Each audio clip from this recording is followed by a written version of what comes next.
Hey guys, Seth, Drew, and Sherb here from Misfit Athletics, here with another podcast for you guys. Before we get started, Drew, what's coming up? Going to keep it short and sweet, guys. SharpenTheAxeCo.com for all your fancy gear. We got joggers. We got the main collection. We got some cool stuff coming up for Black Friday. So keep your eye out for that. That is also where you will find our training camp tickets. We'll be in Louisville, Kentucky, December 8th through the 10th. Special guests Kenzie Riley and Cody Mooney of recent games fame. And special guest coach Dexter Keaton Hopkins. I think that's his name. It's got to be. We'll be there. SharpenTheAxeCo.com. In today's episode, we're going to talk about following a blog versus having a remote coach, the advantages to both, and why we think a blog is very, very awesome. Yeah. Yeah. We're podcasting fools lately, huh? Yeah. Yeah? Lots to talk about, I guess. Lots to talk about. So there's been a decent amount of conversation over the past few years and then a little bit more recently about how personalized should someone's programming be. Yeah. You're running a blog. If somebody signs up for remote coaching, how personalized should that be? Can you actually have a blog that caters to a lot of people? Is that even possible? Like, what do you guys think about it? Well, I think, first of all, if anyone could have the liberties to talk about it, it's us. I mean, our success has been shown through the community, and I'm not trying to brag. It's simply put, we're approaching 100 individual remote coaching athletes. We're up in that neck of the woods now. We have a lot of them. We have a lot of different coaches that work with them. But we also have a blog that is really what garnered our success early, and there's something like 40,000 plus unique subscribers to the blog. So we have this balance of our everyday athlete that follows us is following a template blog program, and they're making it their own one way or another. And we have the much, much smaller percentage that can afford to get more attention from us, and they get quite a bit of it. And they get some customization of their program where they need it, but a lot of it can stay the same. So I think, we have a lot of experience in talking about the differences between the two. And the first thing I just would mention is the sport of functional fitness, CrossFit, whatever you want to call it, has the tests at the end of the year, open, regionals, the games. They're not individualized for you. They're not individualized for you. They're not individualized for somebody else. So much. Should be dope. You don't get to pick the tests, right? So the tests are stuff that we can predict for the most part, or predict what is needed to accomplish the tests. And so all we need to do is figure out a way to put a structure out there that people can follow to be able to train the components that we would see in these tests as the year progresses. Now, that's not to say that you would have the same exact requirements as athletes, both, trying to get better before the open. Hypothetically, you both make regionals, where your strengths and weaknesses would show or let you down on the next level, or at the games where you can say anything goes these days. But if you both followed a blog like we've written, there's enough variance in there, and there's enough of each component of the sport that if you were choosing the right pieces for yourself and attacking them correctly, you could get, I would just throw out a number, 95% of the effectiveness of remote coaching, minus maybe the mental side, which is arguably the biggest part of remote coaching. So, that's where I'm going to start this conversation. I couldn't agree more. I work with, I think 8 or 9 athletes now. It was 9. And the biggest thing I have to convey to them when we start is that you are getting a remote coach, but it's not just this completely different program. We have a test that you're trying to accomplish. You're trying to do better in the open. You're trying to do better at regionals. Those tests, we have a good idea of what's showing up. You're not going to see a 10K swim in the open or regionals. So, you'd like you to swim every once in a while, but that's not something you need day in and day out. So the mental side, like you said, is something I really preach to them. It's like, if you know how to attack the piece, that's more valuable to you than having another accessory of you need to do some rack pulls or banded deadlifts. Those things are cute and go on Instagram all the time, but they don't actually get you what you need, which is understanding how to attack a piece and understanding that, more of this program needs to be about how you attack and how you're focused inside of the piece rather than, I need X, Y, and Z to be better at this. Yeah, and the way you attack something can train different components of your game simply. And we may put an example up here in a minute, but how you may attack rowing intervals versus how I may attack them for our different needs might be totally different. You have the sprint ability on the rower, right? So you can rip on the thing and sprint, but if your distance was longer, or if you're working on long distance and your aerobic capacity in that, you may back the pace down a little bit and try to be consistent. Learn to hold something better. Learn how to hold the pace and be consistent and see if you can, with minimal rest, keep that over and over again. I can already do that. So I might take the same intervals and I might push really, really hard, like beyond, what I can normally recover from, and take a little more rest. And we can both be doing 500 by 8 and treat the piece completely differently and both get what we need. I think about this as something, a conversation Drew and I had about me personally coaching, being as an athlete, him coaching me, is that we had like a 10 by 500 meter row. And the first time he just let me go at it. I just went at it and I fell off the edge of a cliff and collapsed. And I was like, This is stupid. I thought I was a good rower. Like, this is frustrating. It's like, well, would you go in with a goal? And I said, yeah, I wanted to hold, it was an unrealistic pace. I think it was under like 130. No, it's probably, yeah, I want to hold the 120 the whole time. Yeah. I think it was like, I don't know, 140 or something like that. And he's like, well, did you do that? I was like, I held it for like a few, then you fell off. Like, all right, well, you learned something from that experience. And then later on in the year, we had the 10 by 500 meter ski, when you provide with the description on the website, like, hey, try to do a negative split, so knock a second off every single time. And sometimes that's more beneficial to me to understand pacing. I learned something about the skier that day. But then there are other days where it's like toe to bar and bike, like you suck at sprinting on the bike, see what happens. Yeah. So I think there's value in knowing there's both sides of this argument. You need to know what kind of athlete you are and having the experience to do both. You're providing what needs to be unique about your program. Exactly. Even though it's written a certain way for everyone, you know how you're supposed to attack it, and you make it unique to what you have to do. I mean, for me, this entire conversation is like you go through the history of Misfit Athletics. Seth and I started because we were writing programs for individual regionals athletes, and it was like, man, doing this in like a Word document and typing every single one out and sending them out and doing all this individual stuff. How do we get this out to more people? So we thought about the blog, and we thought about, everyone that's been to our blog knows it's pick 1, pick 2, pick 3. Like, we tried to make it a little bit different. And we assumed, I think we were probably further on the side of you need more coaching back when we started than maybe we are now because of what happened. Because so many people went to the blog that we did not know and embraced the community aspect of it. Yep. And this concept of just work really hard, own that commitment, and you're going to come out the other side better. And I think we proved to ourselves through all of that, wow, there really is something to putting out a really good program, but then making sure people understand the message that we're trying to put out there. Right.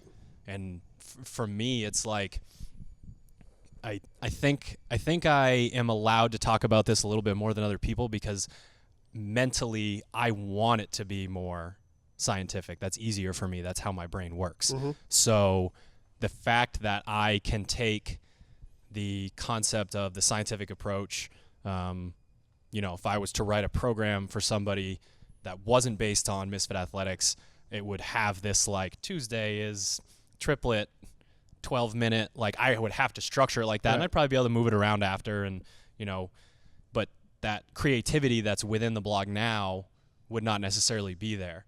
And I'm always looking for what's the special set that you can do or whatever. And I'm being proved wrong time and time and time again that it really can just be the blog plus we have the templates out there for people that are struggling with something. We have the remote coaching. We're offering all these other options. But year after year after year, regionals athletes are coming out of the woodwork without that stuff. Correct. I think it's as simply put as we laid the foundation down with the blog, and yes, we offer more. And if people want to pay for more, we'll certainly give them our time and try to give them whatever that more is. Because don't that you feel more like is that's undefined. more about accountability? It is. Than anything else? It is. And it's people who are, well, I don't want to throw all our clients under the bus, but typically they want to be told what to do because the motivation for them to first think about it and then put it into action is difficult. It's draining. Right. It's exhausting. They'd rather take their mental faculties and save them for the suffering and the workout, which makes perfect sense. Right. It's fine to do. which just sidetracked me from my great point I had, which is okay. So we laid like the foundation down for the athletes, and we had a few that kind of broke through. The crew in Texas, a big crew in Texas, and then individuals popped up from all around the country, all around the world. And what happened was, because the blog is such a community-driven thing, that people started to see what was possible from doing the blog. So when you start to see it, it becomes real. It becomes like something you can go out and get. That's why records are always broken in sports, and they'll continue to be broken. Even the most insane things, and the best players in every sport are playing today. The 96 Bulls are not beating any team in the NBA right now. Like, even though people have those arguments all the time, it's a different game, and our sport's so young that it becomes a different game every year. And the jumps are so drastic, and these people who are up and coming and starting to follow the blog are seeing our athletes do these things, make it to the games year after year, get to regionals year after year, and they say, why can't I? Why can't I? How did you do it? Okay, I followed the blog. I listened, to this point. I took this advice. I dialed in my nutrition. I listened to Drew about sleep, blah, blah, blah. I don't necessarily have a coach, but I took in all the information, applied it. Here I am. Like, it's pretty simple, no? I mean, I look at some of the athletes I work with, and, most of my time early on when we first started remote coaching was just like, hey, your snatch needs to do this, this, and that. But now, primarily, it's that. It's talking about them like, so-and-so did something that you didn't think you were possible of doing. Like, everyone thought that doing 100 calories on the assault bike in 5 minutes was mind-blowing. How the hell could anyone do that? Right. And then it was 4 and 3.5. And now it's like, I don't know, some stupid 2 minutes. Yeah. And because someone did that, someone else is going to go out and say, hey, if that's possible, I'm going for it. I'm going sub 2. Right. And so that's how the sport grows. And I think that's unique to a remote coach. I mean, with the guys I work with, I say that to them. I'm like, hey, just because you see something like that is possible, don't say, oh, that's for so-and-so who's so much fitter than me. Go out and achieve that. If you can use that motivation for yourself to think about, it wasn't done before, but now it is done. What can you do in the same aspect? And that, it relates to the current PRs or. It's part of why we do so much test-retest. Yeah. One, it allows them to have somewhat of a deload in some circumstances, because training the amount of volume we ask them to do year-round is tough. But two, it shows you that over 5-6 weeks, wow, okay, I cleaned this up, I paid attention to that, I focused on this, and there's 15 pounds on my snatch, and there's 20 seconds off my mile. Okay, I guess I'll listen to what they say for the next cycle and see what else is coming. And then that change keeps happening. And those little changes, because the field of CrossFit, especially in the open, is so saturated now. We wrote an article about it. I don't remember who wrote it, but a while ago, I might have written it. I don't even know. We wrote an article about Someone wrote it. I've written a lot of those. We talked about how small the difference can be in getting to the next. Was it me? Yeah, it was about me. You wrote it about me. Oh yeah, it was about you. Yeah. Okay, how small the changes need to be in the open to get to the next level. And we're talking about a couple reps, talking about a couple seconds over and over again, 5-6 weeks, bump you up 50 places, 40 places, 30 places, and how that's achievable just by putting in some work and paying attention to what you learn along the way, and then by being able to focus on the task when it's actually game day and putting it to work. And I think those are things that we just build into our program and build into our message that allows athletes to figure this out. And they don't need to hear it from a coach every day. They just need to hear it from a community, I guess you would say. Community or their own training feedback. They see something, they do something, and they're like, oh, now they have the the knowledge in their own mind. Like, hey, I did that before. I did something close to that. Now I can do it myself. I think of something like a workout like an Amanda. Someone first did it unbroken, and then someone else I'm gonna try it unbroken. They might fail, but they know, hey, now I can do 7 unbroken muscle ups after a round of 9 and 9. They use that going forward, and that training experience carries them arguably further than anyone saying, hey, try this. Right. There's also the side of it that I think has to be brought up is along the way, over the course of our history, we could have, I think we're capable, we could have chosen to be better businessmen than coaches. Right. Or we're trying to put out the best program, or are we trying to sell X, Y, and Z? And I've been deep in sports my entire life, and people want to find that trick. You are always, when you're immersed in these types of communities, you're always around other people that are better than you, and you're trying to find out, rich Froning it's milk and peanut butter. If someone actually believed, but a lot of people started eating that way. Of course. A lot of people think it's this shoe. In baseball, what bat are you using right now? Yep. not you're a freak athlete and you work really hard and your swing's great Right. and you're confident. Like, It's the $5,000 golf clubs. is yeah, what it's yeah. the, you know, the those shoes that try to make you jump higher that everyone wanted. Wow, out of jump eBay. soles. Yeah. Yeah. Yeah, all this stuff. I mean, I've been around this stuff my entire life. And because CrossFit is so hard, you cut through that, I think, a little bit quicker. Yeah, you want that advantage Yeah. because you realize how much harder you have to work. Because if you Right. don't, you won't even be, you're not even be on the team with the guy that's better than you. Right. You're not even there. But if we can, and by we, I actually don't mean we, if we can package and sell something and put a nice shiny bow on it, people are going to probably go there first. Mm-hmm. A lot of our remote coaching clients Didn't start with us. did not start with us. True. They were sold on something. Yeah. And then it wasn't necessarily what they thought it was going to be. It didn't necessarily work out. We don't need to get into details, but it's like there's a no-nonsense piece to it, and the busier we've gotten, the more no-nonsense we've gotten. Right. Like we just don't have time to do with this shit anymore. You know, Yeah. we used to have remote coaching clients that would be like, oh, well, I saw so-and-so sheet, and on Tuesday, block 3, we're doing the same workout, and that's not what I paid for. Right. And before it was like, oh, shit, this guy's mad. What are we going to do? And now it's like, go do your workout, go as hard as you can, get better, come back. Like, this will work Yeah. if you buy into it. So for me, I mean, again, I'm always looking for that science, but like, there are all these laboratories now that do the muscle research and stuff, and they cannot find the magic program Right. because it doesn't exist. They can't find it. They're like, oh, we tested 5x5, works great. We tested 5-3-1, works great. Yep. We tested this, it works Also great. works. We tested overloading the shit out of an athlete and then having him dial back a little bit, and the athlete that dialed back a little bit stayed healthy throughout his entire training program, was able to come out the other side similar, and the guy that beat the shit out of himself sort of faded a little bit, but then when we took him off it, they came out the tunnel almost in the same Yep. place. Mhm. We have all these strategies in the open where we like, you got to do this, you got to do this, you got to do this, and then we try it a different way, and it feels completely different, and we got one rep less, right. and it's like, did I just spend 15 minutes doing that? Yep. And the reason that there's an argument for all of this, the reason that everyone's always trying to find this, and my program works and yours doesn't, is because they all do. Mm-hmm.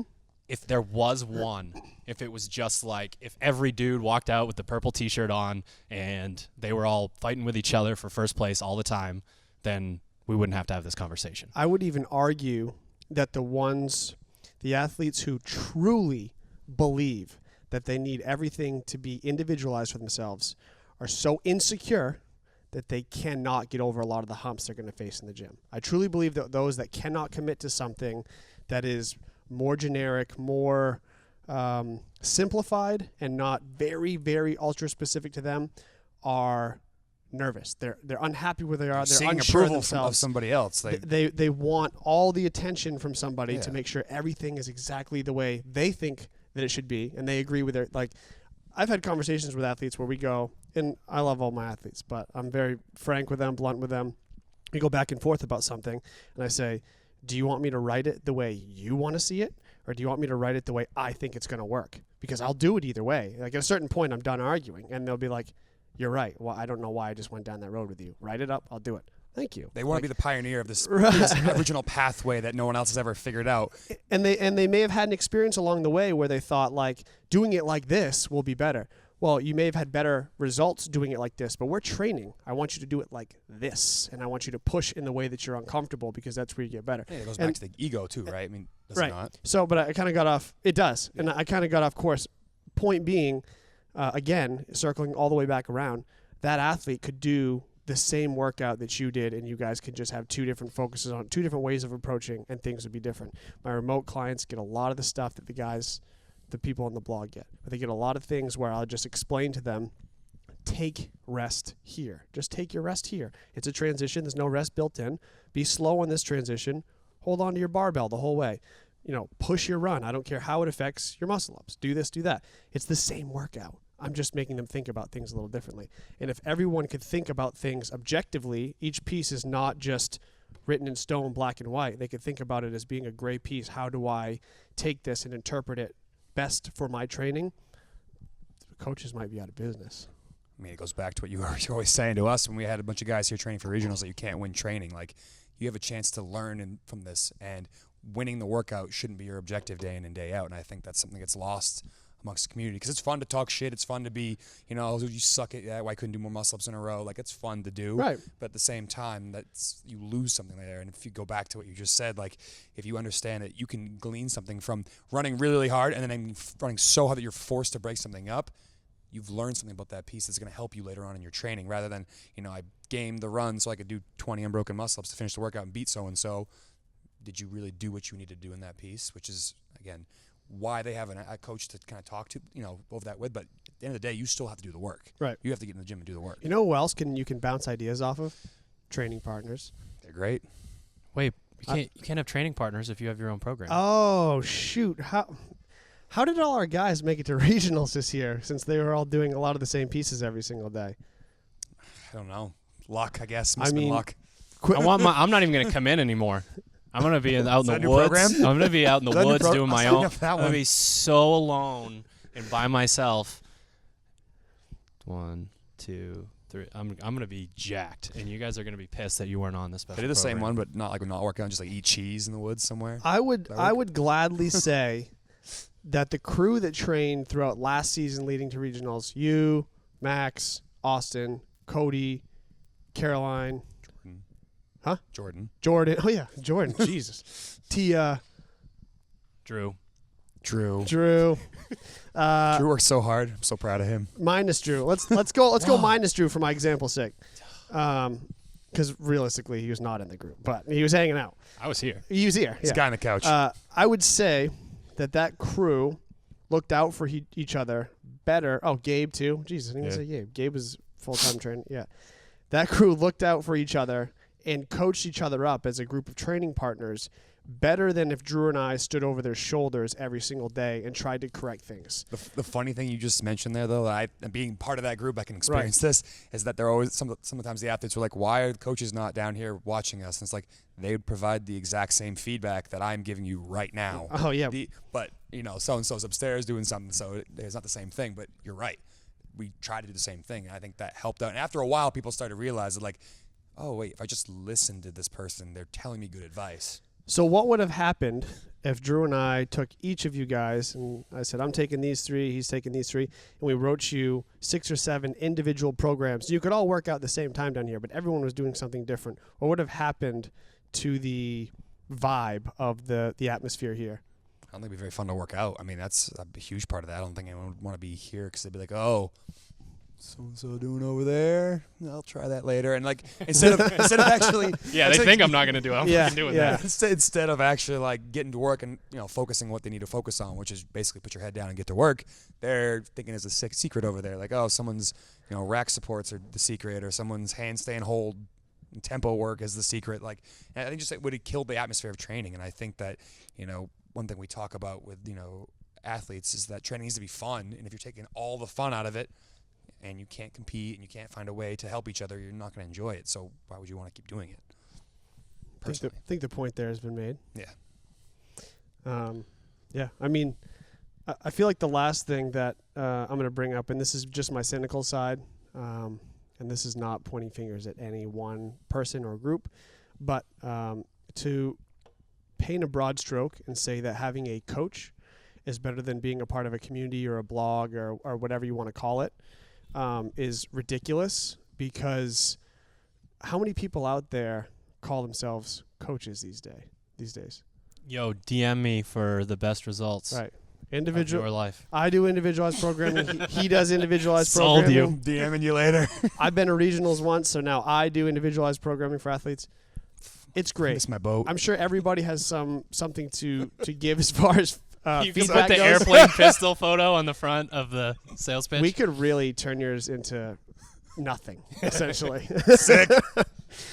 Point being, to just say that you're going to have a coach is ridiculous. You can get the same feedback from somebody who has equal experiences, and even in different areas. Just watching you as a training partner, just being on your team, you know, mentally supporting you, all those things can go a long way without having a coach. there are so many people that just want to get in the field that they'll do anything, they'll market any way they can to just call themselves a coach. And I mean, how do you know what kind of results you're going to get? How do you just trust anybody in the field these days? Especially when it costs so much to. Even if someone slaps a certification on your chest and says you are branded so-and-so coach, now you are elite, you can take on athletes. How the hell do I know that that's really going to get you any sort of results whatsoever? You don't. I think about an old CrossFit Journal video years ago, and I think it was like Froning was being interviewed after like winning for the second or third time. They asked him, "Would you rather have a coach or training partners?" Can you guess what his answer was? I can. Yeah, it's training 'Cause partners. it's still the same. Yeah, it's still the same.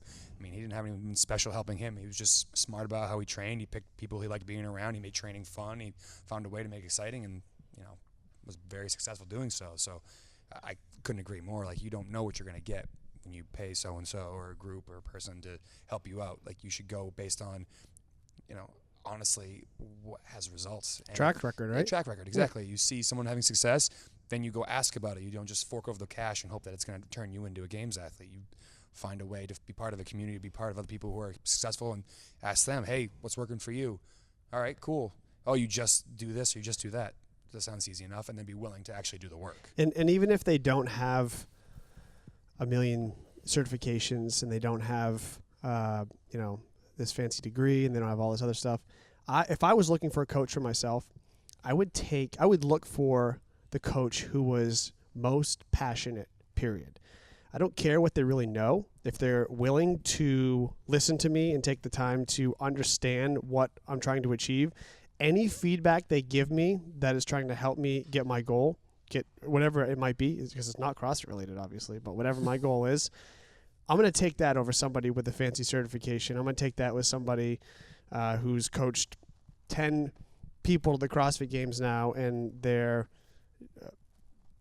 disinterested in hearing what you have to say. And they just, all they're doing is marketing themselves. That's all they're doing. Market. And they're not demonstrating that they're so passionate about what they're doing. I'll take a young, hungry, passionate, coach who's trying to come up and who's going to listen, give me feedback. Even if the feedback's not from the most experienced, like little things to me, I'm going to be the one that's getting all the experience when I'm out there doing whatever I'm doing, working hard. And my, experiences are what I'll relay back to my coach. And if they're listening and giving me any be feedback, a soundboard, they just want to listen to you talk. Exactly. That's a huge part. And I feel like that's a big part of what my job is. It's not about changing workouts. It's not about, there's a little bit about fixing the squat and deadlift. It's a little bit about fixing their muscle-ups, but it's mostly about dealing with their frustrations and how do they continue and how do they change. And it's almost always about their outlook. And so if people are complaining about my workouts are not customized, I'm not getting this, I'm not getting that, the coach is there for stability. That's it. That's what the role should be. And if I was looking for a coach, I'd want someone who could help keep me stable. Yeah, emotional support is what it is. I need to see humility from a coach. There has to be a piece of a coach realizing, especially in our sport with how hard the work is inside the gym, that the coach didn't do it. Totally. Seth did my thrusters. Oh God! Thanks, Seth. It's really it's just it's one of those things where I don't think as a coach that I would properly be able to do my job if I thought that I was the one creating the success. I don't even like thank yous or congratulations once an athlete qualifies. It's like, great, like I didn't do anything. Yeah, I mean, so and on my computer, flossing shoulders, flossing shoulders, workouts. Like even if it's something as powerful as convincing an athlete to believe in themselves. That's true. But they believed in themselves. You didn't. Correct. They created that through you saying, this is possible. Yes. For me, I have to see that because working that hard and then having someone try to steal the spotlight from you, I can't imagine what that would be like. I really can't.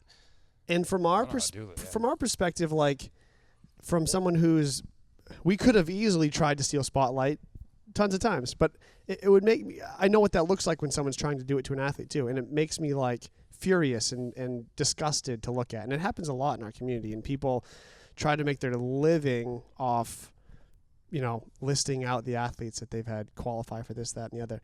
Yeah, we like to give our athletes attention and we like to help promote them because this is their job. So when we're posting about athletes, it's as much about to help them as much. It's as much about getting their promotion out there and getting them in the spotlight, far more than it is about us. Like, we have the people who are coming to the blog. We have the people who are viewing our YouTube videos. We have that stuff.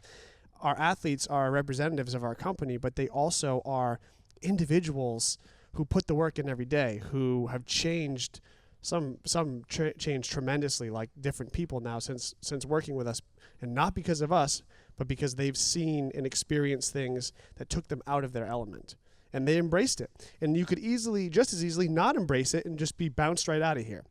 But the ones that stick around embrace it, and they live with that change, and they look to see, where can they continue to change even when they've already met their goals. So it's the athlete, it's not the coach. And the other side of that coin's even dirtier when an athlete fails and the coach bails. Runs away. Yeah, we've seen that a lot, and it's tough because when you enter, when you go into battle with your athlete like that, if you're not a solid coach, you won't have any sort of like emotional involvement, so you'll be able to just, go away and do whatever. But if you're doing your job, you're going to come out the other side saying like it's all them, or maybe even fall on the sword for the athlete and say, we got to get better at this, and this, moving forward. Totally. And that to me is a tough situation to watch. The funny thing about this podcast is I believe it's hard to get your point across when you're really trying to take like a hard line on something without showing the gray area. And we're not in any way, shape, or form saying that there shouldn't be personalization. Of course. And we're not saying that you shouldn't work on this. But you know what? Like that, the better you get, the more like you're, you start down here and you're trying to get up to the top. Like, yeah, there's probably more personalization all the way up there. Yeah. But the amount of work, grunt work, and time and dedication that it takes in a generalized program from the bottom to get all the way up there is 99.9999999% of the people that are going to be listening to this. Yep. And it's 99.99999% of the athletes that the people that are the coaches that they have that are going to be listening to this. Yeah. So if we're trying to talk about something, it should be related to almost everyone, right? Yeah. It is. So we have a ton of resources to try and help people that have a specific problem, but we still believe that the GPP is more important, and we still believe that the training partners are more important. Yep. And we still believe that this community aspect is more important. Right. It's not, this is the only thing that you should do. And if a coach ever changes the weight on your workout for you, and he's trying to trick you into paying him way too much money, like there is a gray area there. So, there is a reason that we coach both athletes that pay for services and athletes that are, at the top of the sport. There is a reason we do that. Yeah. But it should be noted that the difference in which we coach all these athletes is tremendous. Some athletes, and I would say it's that 80-20 rule, 20% of the athletes take 80% of your time. There are some that really need your attention. And it's not because their squat is a big piece of shit or they can't do muscle ups.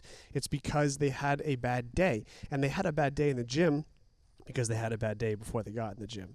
And you're just talking them through life essentially at a certain point. And that comes on all levels. And that's all you're doing is helping these people more emotionally than physically be able to handle the toll that training seriously takes in your life. And that's what, to me, that is, like you said, 99.99999% of coaching. And the individualization is for me so much of an afterthought with all the experiences I've been through, all the different athletes I've coached, because I still coach people who are barely doing affiliate classes to CrossFit Games and everything in between. I have conversations with all those athletes too, and the answer is still usually close to the same when they ask me the questions. The answers are almost always the same, and I'm trying to give them honest answers, yet they're still almost the same. So, yeah. Security. I've the same gamut of athletes. I've worked with a teen who qualified for the CrossFit Games, and I have someone who takes, basically affiliate class plus. And for me, if you can get them to be okay with going to the gym and doing their best and having, a good day or having a bad day and understanding that you can learn something from both, that's a huge part of this. I feel like a lot of people miss the point that they need to be okay with failing, and they don't want to because it feels bad to fail, but that's how you get better. I find that all my athletes that have a day where they crush it, I'm like, so what'd you think about that? It's like, oh no, I just kicked so-and-so's ass. It's all that matters. It's like, no, not really. What'd you do well? What'd you do? I mean, I'll get them to think more, and I think if that's what you can get from a coach, it's all you really need is someone to be willing to talk with you and talk things over. You learn quickly what your athlete truly needs. You learn quickly.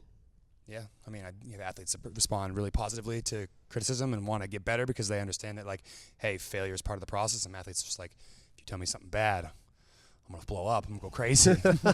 It's like you have to realize. Wow. You just lived it for a second there. The look on your face is like, I go crazy. I'm snap. So yeah, you're right. I mean, I think that finding someone to be a sounding board and realizing that as a coach or even as an athlete, you need to find someone you're willing to work with and someone that helps you in your style. And I think that's varies greatly person to person. So many times too that personalization is trying to get someone to focus. It's not even about.